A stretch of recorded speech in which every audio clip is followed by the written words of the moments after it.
Alright, mga ka-plastic, and this is me again, Big Sue, right back at it again with another content.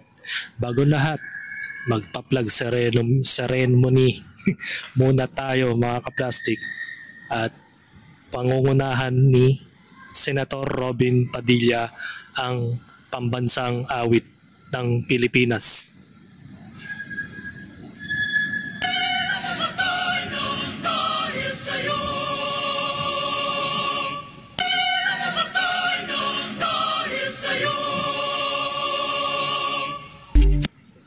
Okay. Ang ganda ng kanyang posture regards doon sa kanyang ginawa last flag ceremony nung Senate hearing, mga ka-plastic. So, ang pag-uusapan natin dito mga ka-plastic is hindi po tungkol kay Robin Padilla. Ang pag-uusapan po natin is all about kay Lee Jae-myung, isang presidente sa South Korea na kung saan ay tinanggihan at umatras na magbigay ng pautang ng 700 billion won sa Pilipinas para sa infrastructure loan project. Bagamat nalaman niya ang nangyayari sa Pilipinas, mga ka-plastic, unfortunately, napagtanto ni Lee Jae-myung na hindi na niya ibibigay ang donasyon o yung utang na 700 billion won o nagkakahalagang 28.7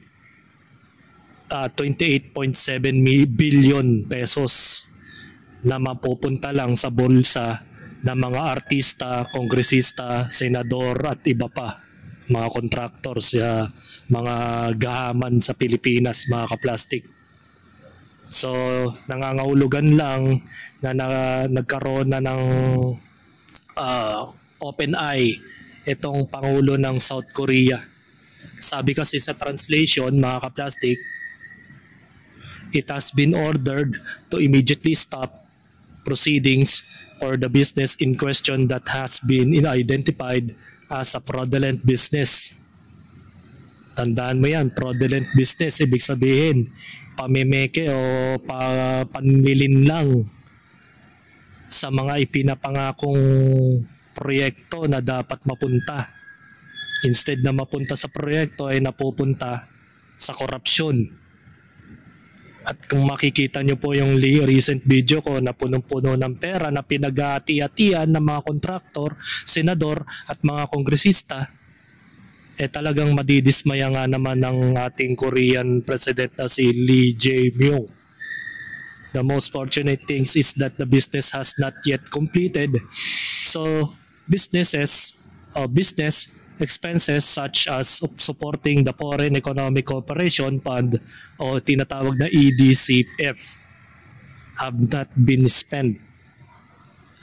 It has a great significance in the fact it has prevented the risk of poverty and corruption in advance without wasting 7 trillion won. Corrected pala, 7 trillion pala in taxes unnecessarily. The media is the observer of power of the salt that prevents corruption in the society. It plays a key role to achieving a just world. I express my deepest gratitude to the courage and efforts of the media for the spreading the truth and ensuring the people's right to know, thought his investigate report. So napapasalamat nga daw siya dahil nalaman niya na sa media mula sa Pilipinas ang nangyayaring korupsyon dito sa Pilipinas. So napagtanto na nga niya na talagang hindi na talaga niya itutuloy ang kanyang planong pagpapautang ng 7 trillion won na mapupunta sana kila senador, sa kongresista at sa mga artista at higit sa lahat sa mga kontraktor ng DPWH. So panoorin naman natin yung report from News 5 regarding of this corruption na nagaganap dito sa Pilipinas. Pinansala ng South Korea ang umano'y pautang nito na 28 billion pesos sa gobyerno ng Pilipinas. Sa Facebook post ni South Korean President Lee Jae-myung, sinabi niyang hindi itutuloy ang pautang dahil posible raw itong magamit sa korupsyon. Mabuti na lang daw at hindi pa nasisimulan ang proyekto, kaya wala pang nailalabas na pondo. Base naman sa ulat ng isang South Korean news outlet, nag-apply raw ang Philippine Treasury Department ng loan noong 2023 para sa pagtatayo ng mga modular bridge sa Pilipinas. Pero hindi raw ito dumaan sa tamang proseso. Nilinaw naman ng ating Department of Finance na walang inuutang ang gobyerno ng Pilipinas sa South Korea. France daw ang kinakausap ng Pilipinas kaugnay sa pagpopondo sa Rural Modular Bridge at hindi ang South Korea. Mga kapatid, diba? 2023 pa lang nag-advance loan na ang Pilipinas sa ibang bansa. Diba? Ganon kahahayok sa pera ang mga gobyerno sa Pilipinas. Can you imagine na ganon ang ginagawa nila? Mga kaplastik. So napakalaking halaga ang ginawa ng President Lee Jae-myung na hindi na niya tinuloy. At ini-encourage ko, sana kung napapanood man ito ng international itong video ko, I encourage to you the other country o yung ibang mga bansa dyan, i-translate nyo na lang po ito in Google na wag na rin po kayo magpautang dito sa Pilipinas dahil napakalaki ng problema ang nangyayari dito. At the same time, makikita ninyo yung mga mayayaman na nepo babies ang nakikinabang ng pera ninyo mga kaplastik. At the same time, kami rin na nagbabayad ng buwis sa pang-araw-araw na kabuhayan namin ay nakikinabang lang talaga ay ang mga gobyernong tiwali. So, kung mapapansin nyo yung mga IG post ng mga artista ay makikita ninyo ay may mga malalaking resort sila at malalaking mansyon sa kalagitnaan ng isla na hindi matukoy kung saan nila tinayo ang kanilang mansyon, at nagpundar din sila at the same time ng mga yate nila para doon sila maninirahan just in case na magbabakasyon sila freely without paying a tax. Kasi nga yung ginagamit nilang mga yaman ay galing sa buwis namin. So nagpapakapagod po kami mga Pilipino para matostosan ang kanilang marangyang pamumuhay like pagpapakasal sa ibang bansa at mga ninong at ninang nilang buhayang senador at mga kongresista na nakikinabang sa mga pera ng taong bayan. So yun ang nakakalungkot. So well-deserved sa mga well-deserved sa Pilipinas na hindi tayo pagkaitan tayo ng tulong ng ibang bansa, mga kaplastik. Kaya kung mayroon pang magtatangka itong Philippine government na umutang sa ibang bansa like China, Amerika, Singapore o kung saan-saan man yan, ay panoorin nyo po itong video na to. At hindi lang sa video ko, panoorin nyo na lang po yung nangyayari, yung trending ngayon sa Pilipinas, yung nagaganap na korupsyon dito sa Pilipinas. Sobrang bullshit na talaga, na talagang yung makikita ninyo yung gabultong pera sa lamesa na pinag-aati-atiya ng mga senador, kongresista at mga artista, mga asawa ng artista. Diba?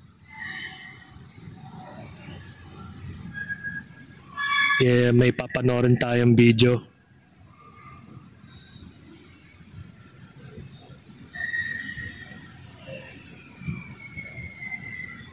Teka.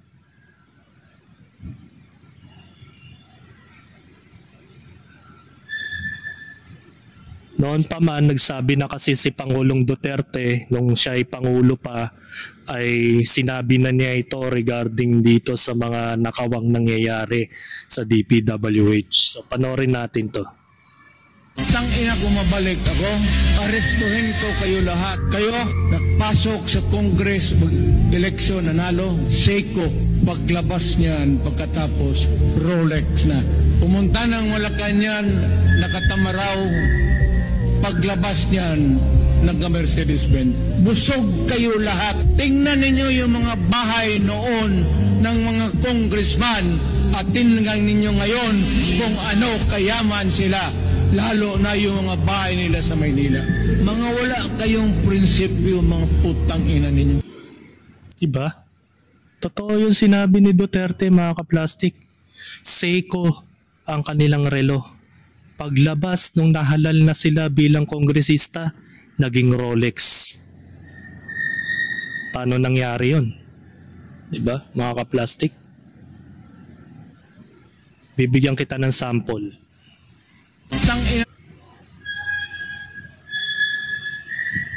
Ito yung bahay ni Diskaya way back 2014, mga kaplastik. I-mute lang natin yung video. Yan, 2014, 2017, biglang lumaki yung bahay na parang naging corporate building. 2018, nagkaroon na ng barikada.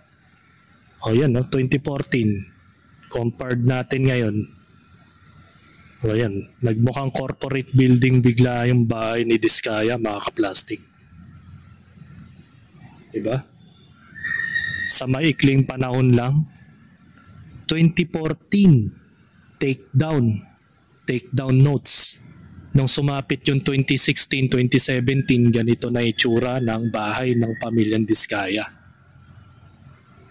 At nadulas nga ang dila niya, di ba, nung before, nasabi niya na ang gateway para masenso ang buhay nila ay dahil nag-DPWH sila.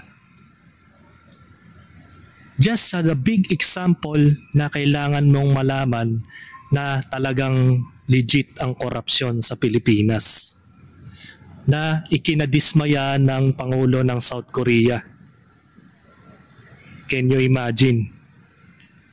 Yung 7 trillion won na ibibitaw nila sa Pilipinas ay makikita lang nila instead na gumanda yung infrastructure ng kalsada at mga sapa, ay mapupunta lang pala sa pagpapaganda ng buhay ng mga buhaya. Ano ang pakiramdam ng mga nagpapautang? Parang halimbawa na lang yan eh. Pag nagpautang ka sa kaibigan mo tapos ang nirason nila pangkain sa pamilya niya eh. Pre, pautang naman ako ng pera, pambili lang ng bigas, papakain ko lang sa anak ko. Para may pambili kaming ulam sa gabi. Tapos mabali-balita mo yung kaibigan mong kupal ay pinansugal pala dun sa may lamayan. Nagkarakrus lang. So anong pakiramdam ng tao nagpautang sa pinagkakatiwalaan nilang tao, sa kaibigan, na malaman-laman niya na pinansugal lang niya instead na pinangbili niya ng pagkain ng pamilya niya. Ganon ang pakiramdam ng taong nabudol, mga kaplastik. Kaya mag-isip-isip na po kayo, mga kaplastik. Huwag na kayong bumoto ng mga popular na tao. Huwag na kayong bumoto ng mga artista, mga kongresista na may koneksyon sa mga malalaking tao, na ang layunin lang ay magpayaman. Makikita ninyo, nagkakagandahan ng bahay tapos tayo, pabulok na ng pabulok ang sistema. Even ng mga barangay tanod tulad ng ganito. Meron akong dito eh. Ito. Ang SK dapat nang i-abolish. Personal opinion ng mga tao is yes answer. Kasi nga naman, ano bang tungkulin ng mga sangguniang kabataan na yan? Ni hindi mo nga nakikita nga sa panahon ngayon kung anong ginagawa nila. Ni maglinis nga lang ng ng mga kalat sa kalsada, wala eh. Ni magawa man lang ng proyekto na kung paano mapaganda yung kanilang barangay, wala eh. Bibigyan ko kayo ng halimbawa sa Cainta, hanggang ngayon ang dami pa rin parking lot doon sa kalsada. Ni hindi nila magawang linisin. Dinisenyo, pagandahin ba naman yung kalsada eh, di gumanda yung paradaan ng mga motor tsaka kotse doon. Ano bang tungkulin ng SK na yan, mga kaplastik? Wala. Display lang sa barangay. Even ng mga barangay, dapat yan, tinatanggal na yan eh. Dahil sa ibang bansa, di naman usong SK at barangay. Ano ba napapala ng mga SK dyan? Ano ba napapala ng mga taong bayan sa SK na yan? Paliga? Yan lang ba yung plataforma nila? Tapos makikita mo sa opisina, saka makakakita yung mga SK personnel, nakapambahay, nakachinelas, nasa office. Biruin mo, office government yan. Dapat nakadesente kayo dyan. Tapos makikita mo, nakapambahay, tapos may kusina sa loob. Nakataas pa yung paa ng isa, na parang ginawa na niyang bahay yung opisina.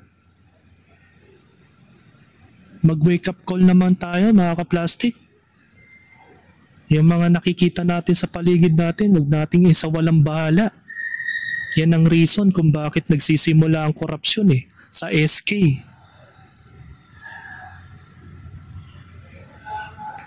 Diba? Sabi ni Jonah May Apostol Talay, yes, nagiging training ground ng mga future corruptive individuals. Yan kasi yung training ground Baga pag nag-OJT ka, punta ka lang sa SK, makikita mo kung paano kumamig ng pera Even na kapag nagkakaayuda ng DSWD, ang nagkakaroon lang ng ayuda yung mga kaibigan nila, mga katropa nila o kamag-anak nila na wala namang hindi naman mahirap.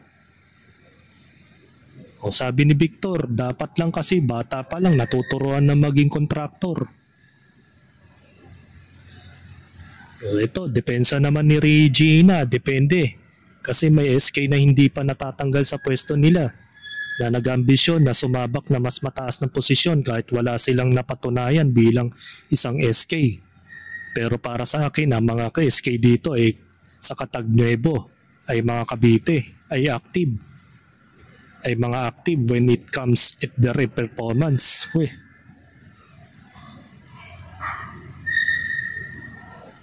Tama. Ano ba nagagawa ng SK ngayon? SK nun. SK ngayon. Wala.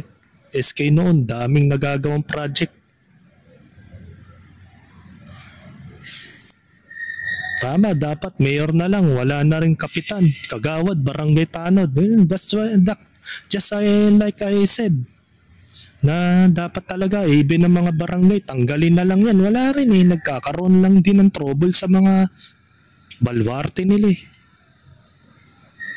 Hindi nga nila magawang ipatupad yung curfew Ang uhulihin lang, bata.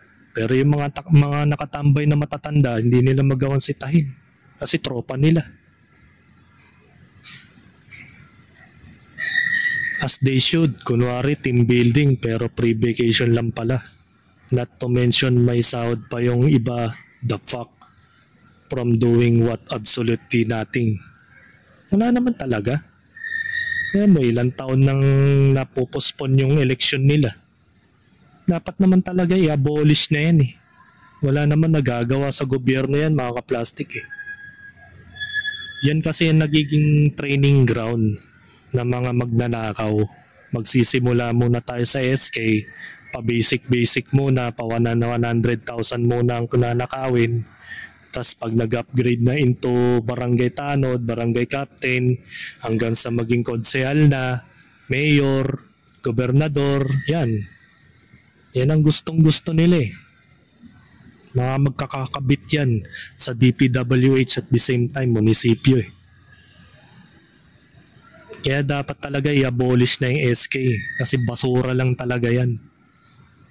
May makakita ka na talagang walang pagbabago sa lugar Pero mo simpleng disiplina lang na para sa mga kalugar nila, hindi pa nila magawa Nagiging training ground lang talaga yan. So hanggang dito na lang ang aking opinion. At saludo po ako sa iyo, Lee J. Myung, sa pagtanggi ninyo o sa pag-atras ninyo ng pagbigay ng pautang ng 7 trillion won. At sana sa mga ibang bansa dyan, lahat ng mga karatig bansa dito sa mundo like Amerika, Japan at kung saan-saan pa ay wag na po kayo magpautang. At sana po mga ka-plastic, kung maaari lang, tanggalin na po yung tax para mawalan na ng gana yung mga buhaya dito sa gobyerno sa Pilipinas. And that's the reason why kung bakit maraming gustong tumakbo ng sa politika dahil dyan sa buwis na yan. So hanggang dito na lang aking opinion, and this is me again, Big Sue, lagi nagsasabing ang mga plastic ay matagal mabulok dahil ang mga plastic ay toxic. Kaya what's up mga ka-plastic? And this is Kambid, commentary video ng video live stream. Signing up. Alright. Mga ka-plastic, kung nagustuhan nyo ang aking video, i-subscribe nyo lang ang aking channel. At the same time, i-hit nyo rin ang notification bell at yung all para ma-notify kayo sa aking susunod ko pang video sa aking YouTube channel. Maraming salamat po mga ka-plastic.